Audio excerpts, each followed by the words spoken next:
Welcome to Monday. It's July 19th, 2021. Thanks for listening and watching the Day Weather Podcast. Might sound a little bit different today using a different microphone. Should sound back to normal tomorrow. Now let's take a look at what we're watching for you. Heat, haze, and increasing thunderstorm activity. As we discussed late last week, it was going to get hot again, and boy, is it going to be hot across portions of Wyoming, Montana, North and South Dakota. The heat will be in the northern portions of the northern plains of the northern Rockies.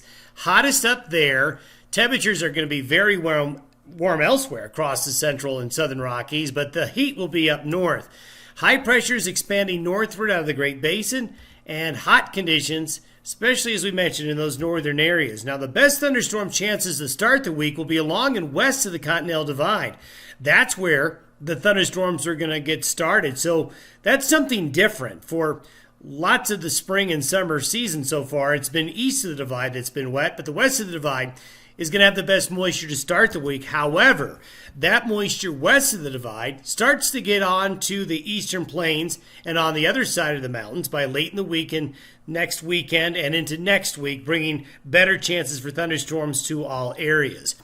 High pressure continues to be on top of the region, this big old high right on top of Wyoming and Colorado, and you can see this bulge northward, and that's where all the heat is getting directed out of the deserts right up into Montana, the Dakotas, southern areas of Canada.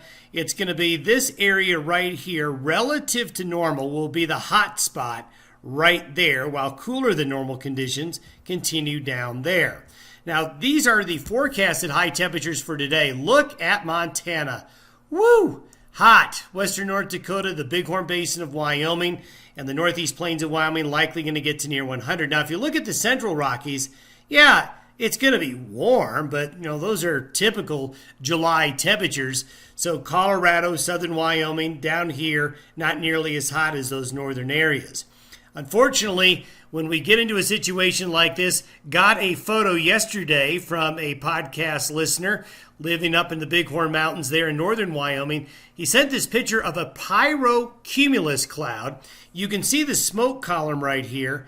Well, the heat from the fire helps build what's called a pyrocumulus cloud. Pyro meaning heat, cumulus, a cloud that looks like that. You'll get these over fire areas. This fire, the Crater Ridge fire, started by a lightning strike, and lightning strike started fires will be a concern today as high pressure continues overhead. Now, this is by Friday. Notice the high pressure doesn't extend as far north. It kind of gets beaten down a little bit. And you see this here? This is a bit of an upper low that's going to get pulled into the clockwise circulation around this high. And that's going to add moisture to the atmosphere along with the subtropical flow from the southwest.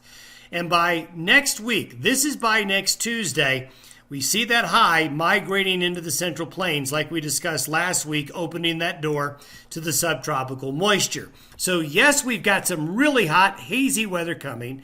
Yes, we've got really high fire danger, but the outlook is still promising for rain-producing thunderstorms as the week progresses and as we get into the weekend and as we get into early next week.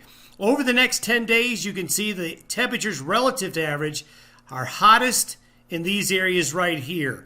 The northern tier of the United States is the hottest this summer relative to average, while the southern tier continues. Look at that blue. That just continues to be the case.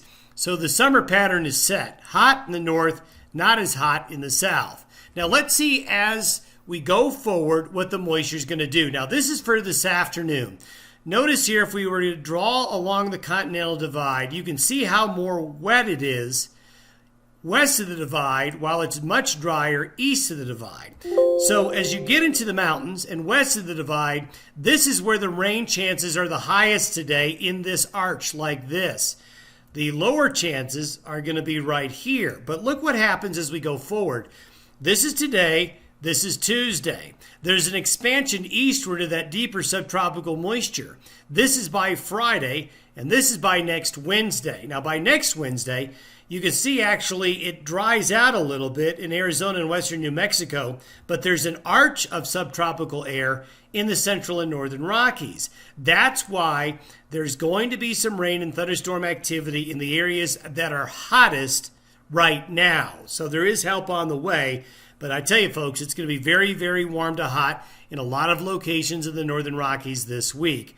If you look at the 10-day precipitation forecast, now keep in mind, this is just a tool that shows you where the moisture is going to be. You don't want to look at the numbers on this map and say that's exactly how much moisture you're going to get. But it does show the concentration of the deepest subtropical moisture in southern and southwest Colorado, Arizona, and New Mexico. But these patches of blue here are encouraging because you're going to get some decent rain-producing showers and thunderstorms in this arch as well over the next 10 days. Actually, there is going to be showers and thunderstorms on the plains, but it's going to be in the mountains and along the divide and west of the divide that has the best chance of rainfall over the next week to 10 days. Have yourself a great Monday. We'll see you tomorrow.